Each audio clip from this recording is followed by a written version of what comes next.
अगली खबर की तरफ हम रुक कर रहे हैं। एक बार फिर से अगली खबर आपको उत्तराखंड से बता रहे हैं। तो देहरादून से ये खबर, जहां निजी संपत्ति क्षति वसूली अध्यादेश को राज्यपाल ने स्वीकृति प्रदान की। संपत्तियों के नुकसान की भरपाई के लिए कड़ा कानून, दंगाइयों से नुकसान की वसूली की जाएगी।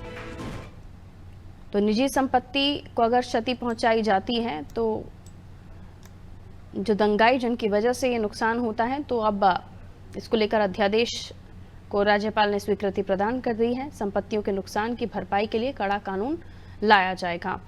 हमारा सहयोगी सोनू बने हुए हैं हमारे साथ। सोनू, निजी संपत्ति क्षति वसूली अध्यादेश, जाहिर है कि कई ऐसी घटनाएं होती हैं जिनमें जिसका कोई लेना देना नहीं है, उसकी संपत्ति को भी कई बार नुकसान होता है। ये अच्छी कोशिश है, इसे जाहिर सी बात है कि सराहना इसकी की जानी चाहिए, लेकिन किस तरह से इसको लागू किया जाएगा?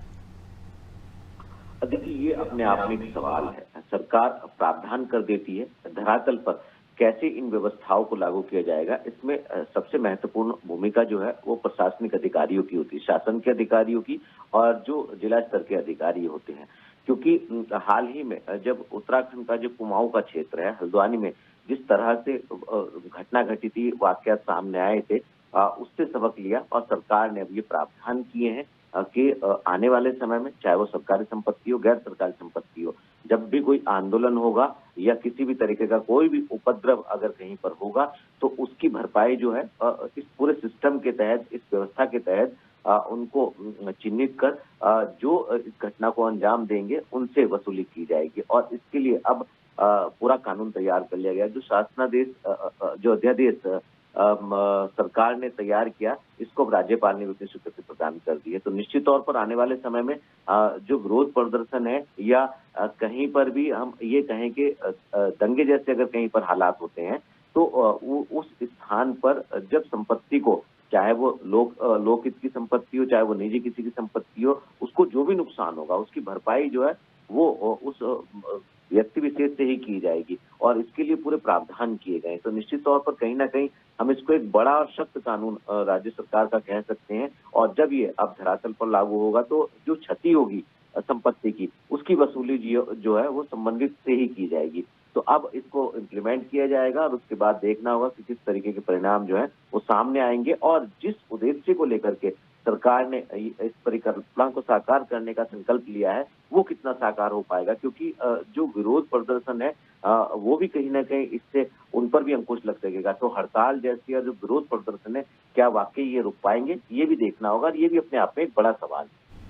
बिल्कुल, और व्यवस्थाओं को अगर दुरुस्त रखा जाए, क्योंकि कई बार हम देखते हैं प्रदर्शन में लोग ज़्यादा होते हैं और सिक्योरिटी के लिहाज से जो अमला है वो कम होता है, और इसलिए भी माहौल ख़राब हो जाता है, या उस वक्त जो प्रदर्शन है वो बिगड़ जाता है, या कह सकते हैं कि जो संपत्ति के नुकसान की हम चर्चा कर रहे हैं वो स्थितियाँ भी बन जाती हैं। ऐसे में क्षति वसूली अध्यादेश ये जब आएगा तो लोगों की अगर किसी तरह से किसी प्रदर्शन में दंगाइयों के द्वारा संपत्ति को नुकसान होता है, तो जाहिर है कि उन्हें कुछ जाहिर है कोई मदद हो सकेगी, लेकिन ऐसी चीज़ें ना ही हों, इस पर भी किसी तरह से नीति बनाने की आवश्यकता है। या फिर प्रदर्शन के लिए, धरना के लिए हम देखते हैं कहीं भी किसी भी जगह पर झंडे उठाकर प्रदर्शन शुरू हो जाते हैं, लेकिन इसको लगता है आपको कि इसको लेकर भी स्पेस और ये सारी क्राइटेरियाज भी होने चाहिए कि आप ऐसी जगहों पर रहें जहाँ पर आमजन को कोई परेशानी ना हो, क्योंकि ऐसे धरने प्रदर्शनों में कई बार सड़कें ब्लॉक हो जाती हैं, लोगों को घंटों फंसना पड़ता है।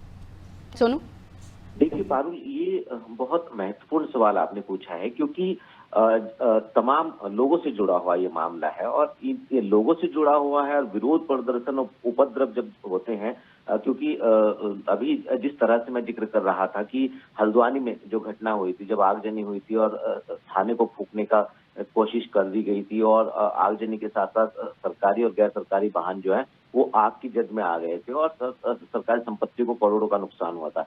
तो सरकार ने उसे सबक लिया है और इसमें प्रावधान किए गए हैं, और ये जो प्रावधान किए गए हैं इस बात को भी सुनिश्चित करेंगे कि अगर ऐसे भीड़ भाड़ वाले माहौल में, ऐसे हालात में कहीं अगर किसी की मृत्यु हो जाती है, तो उसमें मुआवजे का प्रावधान किस तरीके से रहेगा, और कुछ लोग अगर चोटिल होते हैं, घायल होते हैं, तो उनको किस तरीके से मुआवजा दिया जाएगा, और लोगों को परेशानी ना हो। खास तौर पर आम जन का जो जीवन है, उस क्षेत्र के लोगों का, जिस क्षेत्र में ये किया जा रहा है वो प्रभावित ना हो, इसका भी ख्याल रखा जाएगा। इसीलिए इस व्यवस्था को कानूनी रूप दिया जा रहा है और आने वाले समय में सरकार ये संदेश भी दे रही है कि इस तरीके की चीजें कम से कम हो और ना ही हो तो ज्यादा बेहतर है, ये जनहित में होगा। तो अब देखना होगा, क्योंकि इसका प्रारूप तैयार कर लिया गया है और इसको स्वीकृति भी प्रदान कर दी गई है।